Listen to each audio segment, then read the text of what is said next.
5, 4, 3, 2, 1, 0. Assalamualaikum warahmatullahi wabarakatuh. Apa kabar Anda semua? Semoga kita semua masih tetap semangat ya. Nah, hari ini kita masuk kepada mata pelajaran tematik dengan subtema 3. Sebelum memulai pelajaran, marilah kita baca basmalah. Bismillahirrahmanirrahim. Nah, untuk materi kita pada hari ini yang pertama adalah kalimat perintah. Untuk lebih jelasnya, silahkan disimak video berikut ini.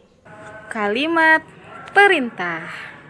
Kalimat perintah adalah kalimat yang digunakan untuk memerintah orang lain melakukan sesuatu untuk kita.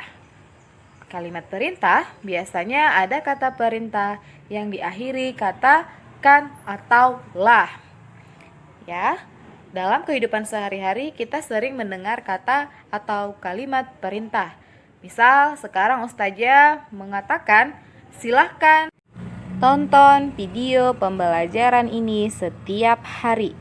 Itu merupakan contoh kalimat perintah. Nah, jika kita ingin menulis kalimat perintah, harus diakhiri dengan tanda seru.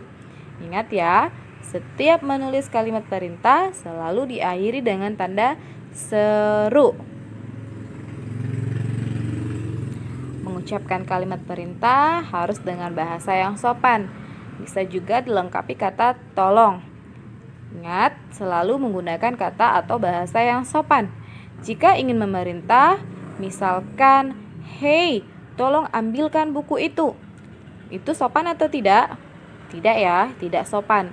Kita tetap harus menggunakan bahasa yang sopan. Tolong ambilkan buku itu. Atau bisa yang lain lagi. Sekarang kita masuk ke contoh. Contoh yang pertama, bacalah buku itu. Di situ ada tanda serunya.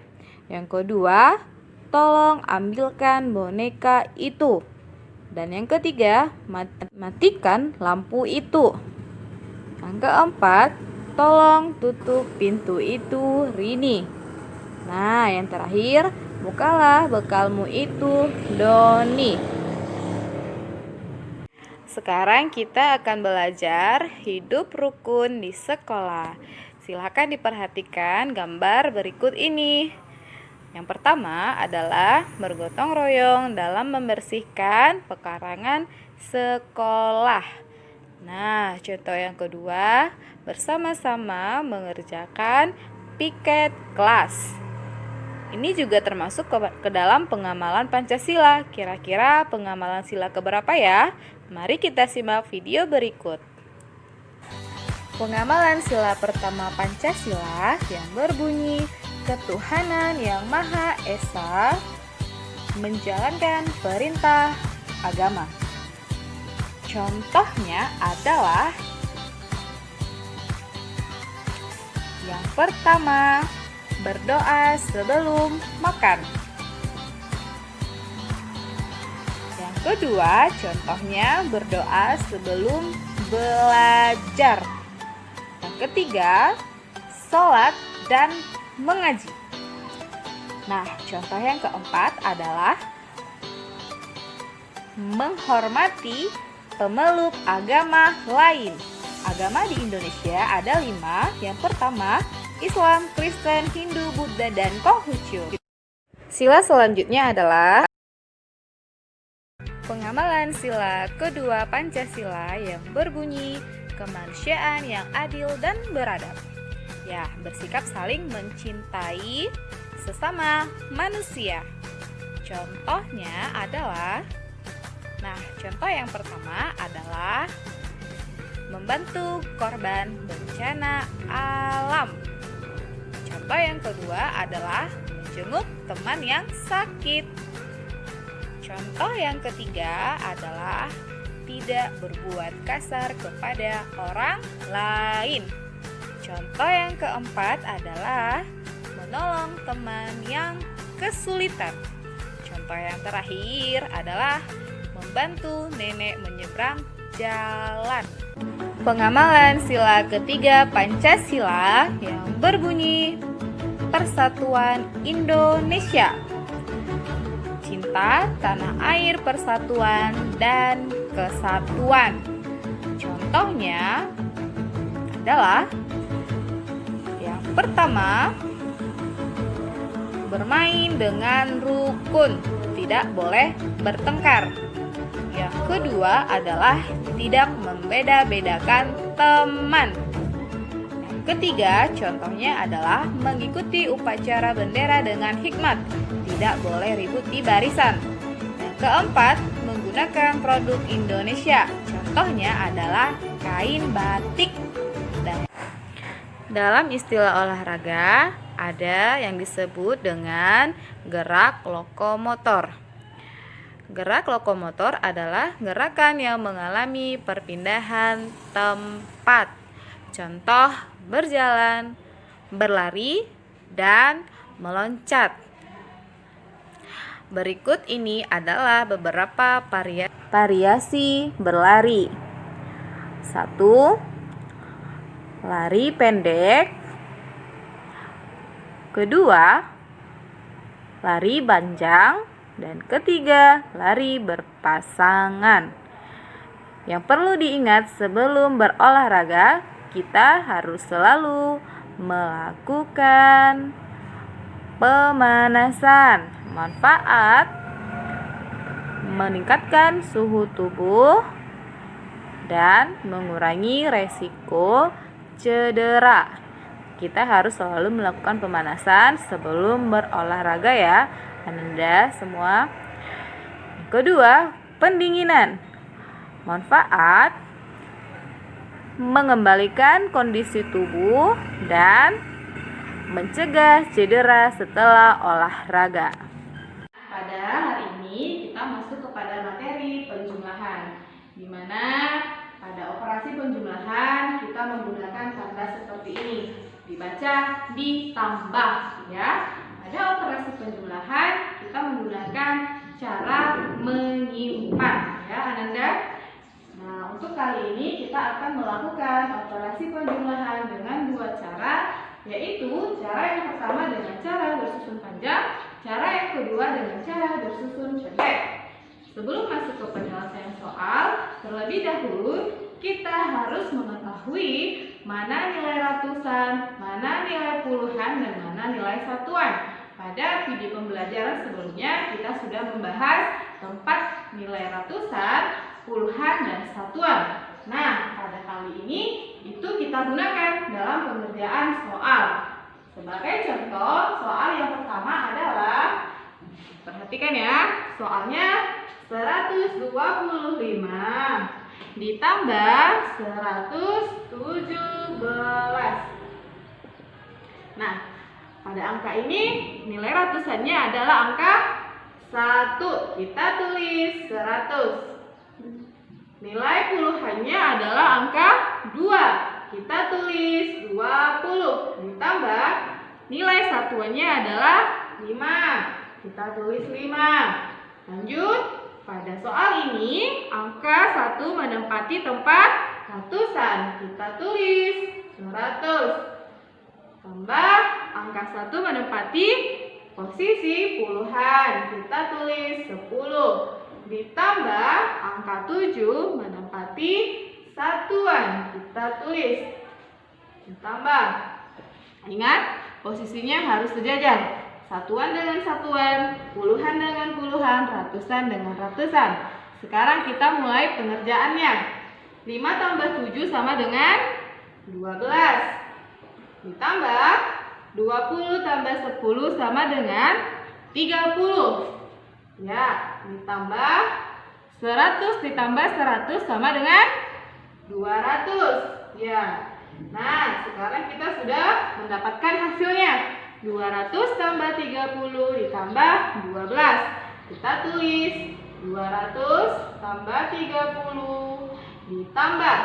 Agar lebih mudah dalam pengerjaannya, kita pisahkan dulu angka 12 ini mana puluhan dan satuan.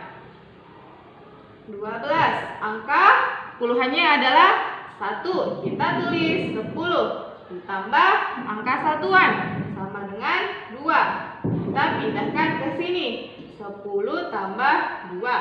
Nah, sekarang kita sudah mengetahui nilainya semua. Sekarang kita melakukan penjumlahan. 200 tambah 30 sama dengan 230. Ditambah 10, 240. Tambah 2 sama dengan 242. Ya, ini dengan cara bersusun panjang. Nah, sekarang dengan cara bersusun pendek dengan soal yang sama. Perhatikan ya, Ananda. 125 ditambah 117. Ingat, tadi Ustazah katakan dalam operasi penjumlahan kita gunakan sistem atau cara menyimpan. Selalu dimulai dengan angka yang paling belakang. 5 tambah 7 sama dengan 12. Angka yang kita tuliskan adalah angka satuannya, angka 2. Ya, angka puluhannya kita simpan di sini. Angka puluhannya angka 1, jadi kita tulis angka 1 di sini. Ya, lanjut kita jumlahkan. 1 tambah 2 sama dengan 3. Tambah 1 sama dengan 4. Ya. Kemudian 1 tambah 1 sama dengan 2. Hasilnya adalah 242. Lanjut lagi soal berikutnya. Kita buat 2 soal ya. Lanjut. Soal yang kedua adalah misalkan 242 ditambah 38. 38 hanya ada 2 angka, berarti puluhan dan satuan. Kita sesuaikan tempatnya. Nanti angka 3 ada di bawah angka, sebut saja angka 3 ada di bawah angka 4. 38. Nah, sekarang kita pisahkan ratusan dengan ratusan, puluhan dengan puluhan, satuan dengan satuan. 2 menempati posisi ratusan. Kita tulis 200 ditambah 4 puluhan menjadi 40 ditambah 2. Kemudian angka 3 menempati posisi puluhan. Kita buat di bawah angka 4. Ya, 3 menjadi 30 ditambah 8. Sekarang kita jumlahkan. 2 tambah 8 sama dengan 10. Ya, ditambah 40 ditambah 30 sama dengan 70. Tambah 200 ditambah, ini kosong kan? Kita anggap 0. 200 tambah 0 sama dengan 200. Hasilnya adalah 200 tambah 70 tambah 10 sama dengan 280. Nah, dengan soal yang sama kita selesaikan dengan cara bersusun pendek. Soalnya 242 ditambah 38. Tiganya di bawah angka 4 karena puluhan ya. 2 tambah 8 sama dengan 10. Yang kita tulis di sini adalah angka satuan 10. Angka satuannya adalah angka 0. Ya, 0 adalah satuan. Kita tuliskan 0. Puluhannya adalah angka 1. Maka angka satunya kita letakkan di atas angka 4. Ingat, menggunakan sistem simpan. 1 tambah 4 sama dengan 5.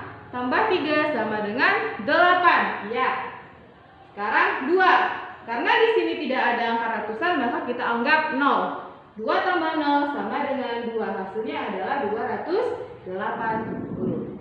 Sampai di situ Ananda sudah mengerti semuanya? Ya. Sekarang kita masuk ke pengurangan. Kalau tadi kan penjumlahan. Sekarang kita masuk ke pengurangan. Ya. Pengurangan. Sekarang dengan cara yang kedua yaitu pengurangan. Di mana di dalam pengurangan kita gunakan tanda seperti ini, tanda garis, dibaca dikurang. Dalam operasi pengurangan kita menggunakan cara meminjam. Ingat, cara meminjam. Penyelesaiannya juga masih sama dengan penjumlahan. kita harus terlebih dahulu memisahkan nilai ratusan dengan ratusan, puluhan dengan puluhan, satuan dengan satuan. Cara pengerjaannya juga sama, dengan cara bersusun panjang dan bersusun pendek. Sebagai contoh, kita masuk ke soal yang pertama.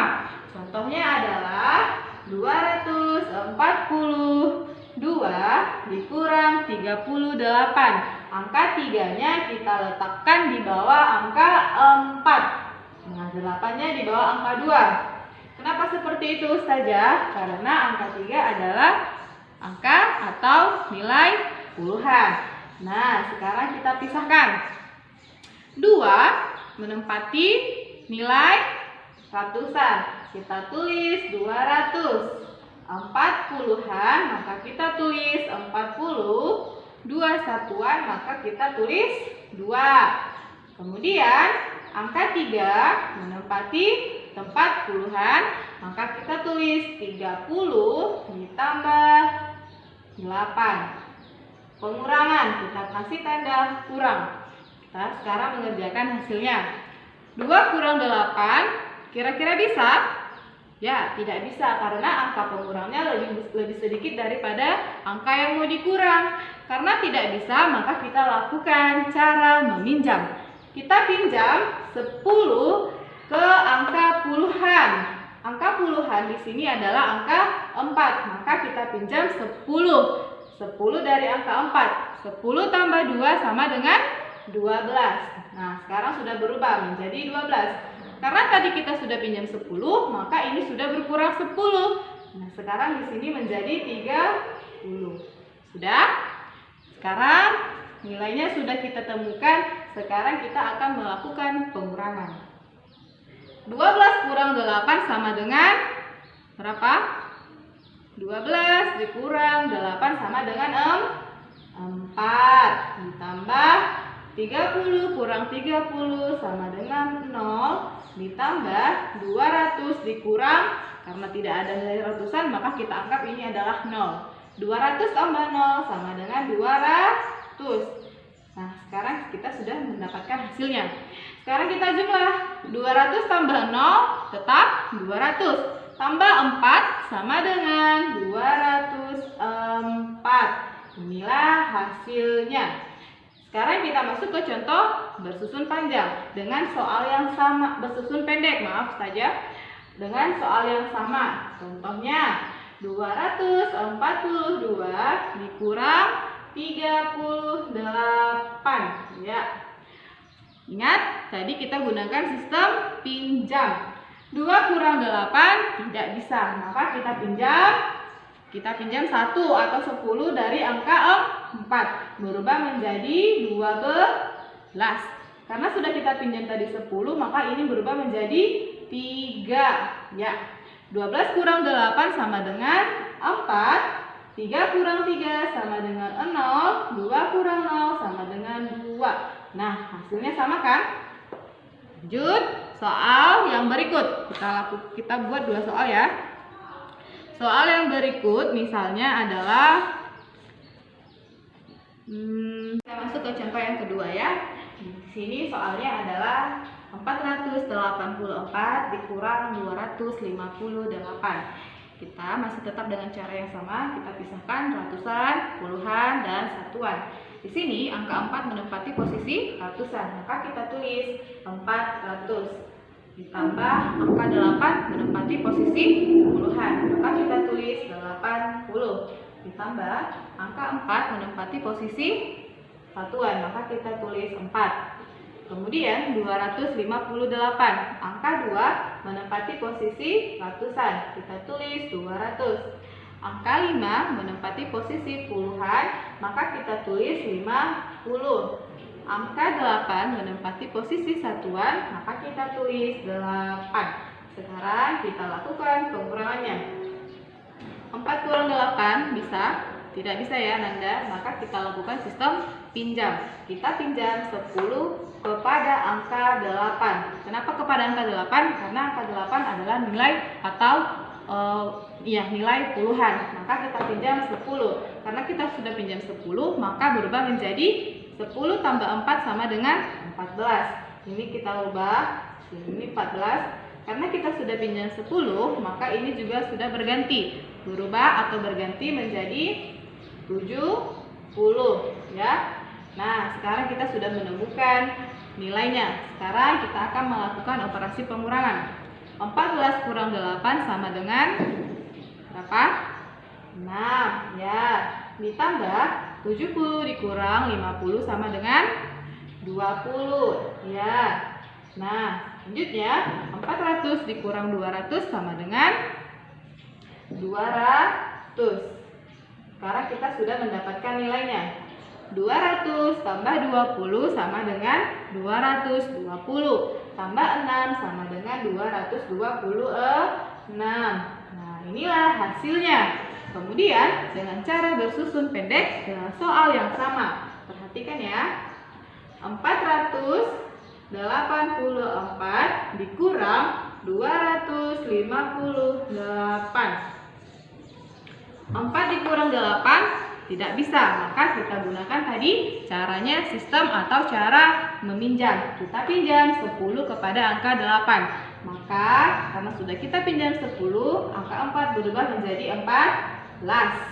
Angka 8-nya karena sudah kita pinjam 10, maka dia sudah berubah lagi menjadi 7. 14 kurang 8 sama dengan 6. 7 kurang 5 sama dengan 2. 4 kurang 2 sama dengan 2. Inilah hasilnya. Nah, sampai di sini Anda sudah mengerti semuanya? Baik, untuk pertemuan kali ini kita cukupkan sampai di sini. Kita lanjutkan pada materi berikutnya. Di kelas, para siswa sedang belajar menggambar. Di kelas ada Udin, Edo, Siti. Mereka akan menggambar dengan menggunakan alat yang berbeda.